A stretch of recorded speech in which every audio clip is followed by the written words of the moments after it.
Sinuspinde ng PBA itong si Coach Chot Reyes bago magsimula itong Game 5 ng TNT at Rain or Shine Elasto Painters dahil nakalimang technical na ito. Base kasi dito sa rules ng PBA, kapag nakalimang technical na ang isang player o isang coach ay automatic na ito'y masususpinde. Kaya yan ang nangyari dito kay Coach Chot Reyes. Ang problema nga lang dyan, syempre alam natin kung gaano ka-importante itong Game 5 na to dahil diyan posibleng magkaroon ng title clinching itong TNT or rather finals clinching game. Ibig sabihin kapag nanalo TNT dyan, pasok na sila sa finals. Ang problema nga masususpende at hindi makakapag-coach si Chot Reyes dahil dito sa suspension ng PBA.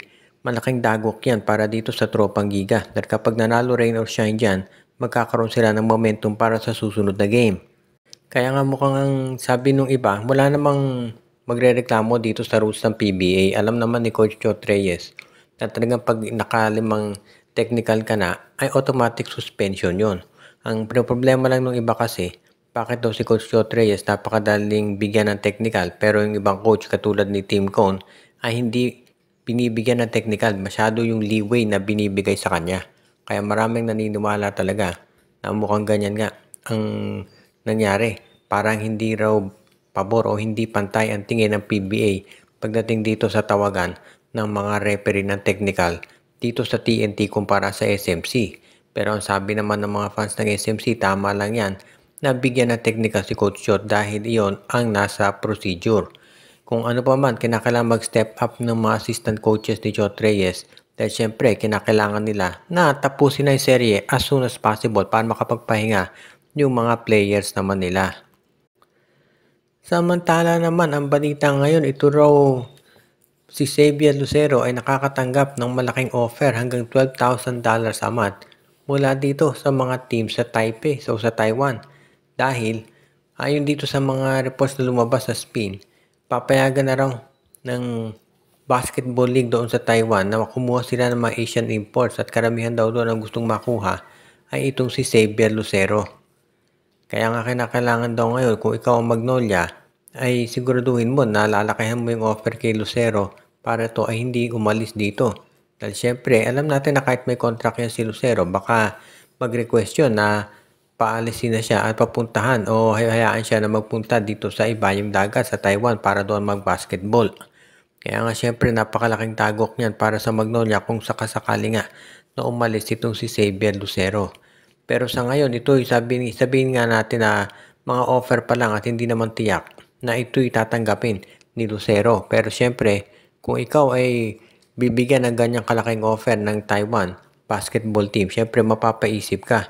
Kaya yan ngayon ang pinag-aaralan mabuti sigurado ng management ng Magnolia Chicken Templados at gusto nila siguraduhin na hindi ito magkakaroon ng problema pagdating sa next season. Natapat pa naman kasi na off-season ngayon ng PBA kaya maraming negosasyon talaga ang nangyayari. Kaya kinakailangan niya pag-aralang mabuti ng PBA o kaya pati na rin ng Magnolia Chicken Templados para makaiwas sila dito sa posibleng pag-alis ni Lucero. Dahil syempre, kung si Xavier Lucero ay aalis sa Magnolia, parang nagsisimula sila ulit from scratch. Dahil si Lucero ngayon, ang sabihin na nating franchise player nitong Magnolia. Kailangan nila siguraduhin na magiging maayos yung resulta nitong kanilang gagawing transaksyon para hindi magkaroon ng mga issues sa bagay na yan. Ang isipan natin balita ngayon ay ito raw, PBA ay handa na tanggapin ang 3 pang mga teams para sa susunod na season.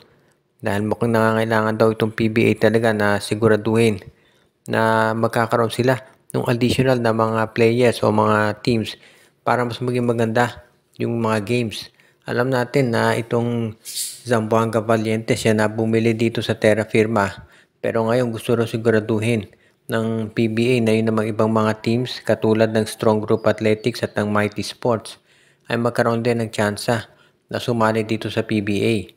Ang balita nga ito raw Star Horse Shipping ay gusto ulit subukang mag-apply na magtayo ng sariling PBA team at pakapayagan. Pero sa ngayon mukhang 3 pa lamang talaga ang sigurado na magkakaroon ng team sa PBA. Itong Star Horse, itong Strong Group Athletics, ang Mighty Sports at itong Zamboanga Valientes.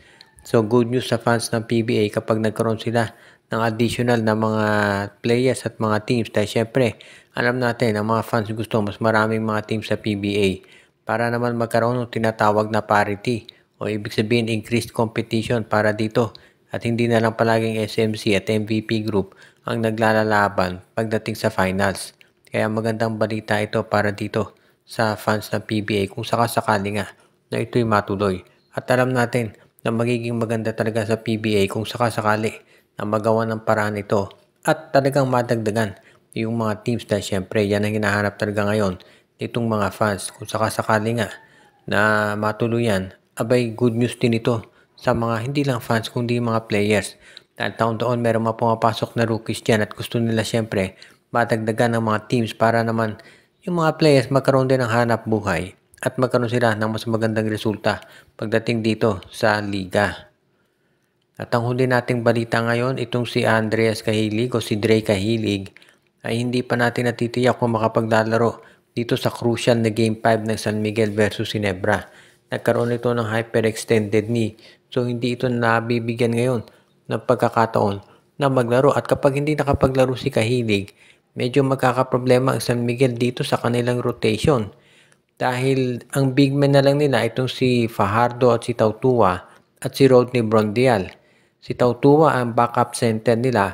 Ngayon kung si Cahilig ay hindi makapaglalaro, walang magiging backup power forward itong San Miguel. So apektado yung kanilang rotation.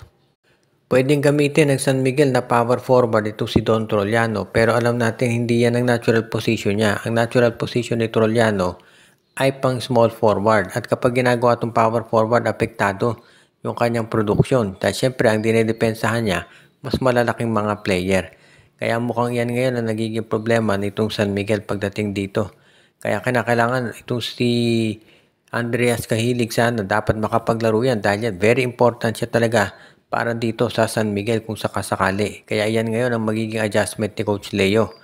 Ang pwede rin gawin ni Coach Leo dyan, gamitin na power forward itong si Mo Tautua.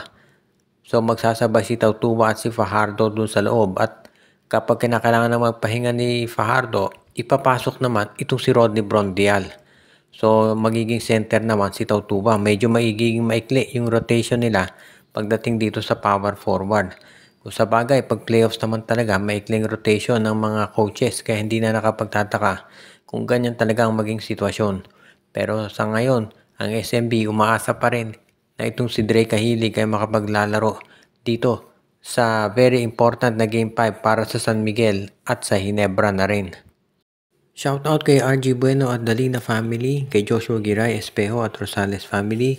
Binabati din natin si Anthony Alon, si Michael D, si Dexter Domer, si Ireneo Salangsang, pati na rin si Katsakino Dokusin, si Malyari Mascarillas, Dalmacio de Guzman at lahat ng ating mga regular na mga viewer.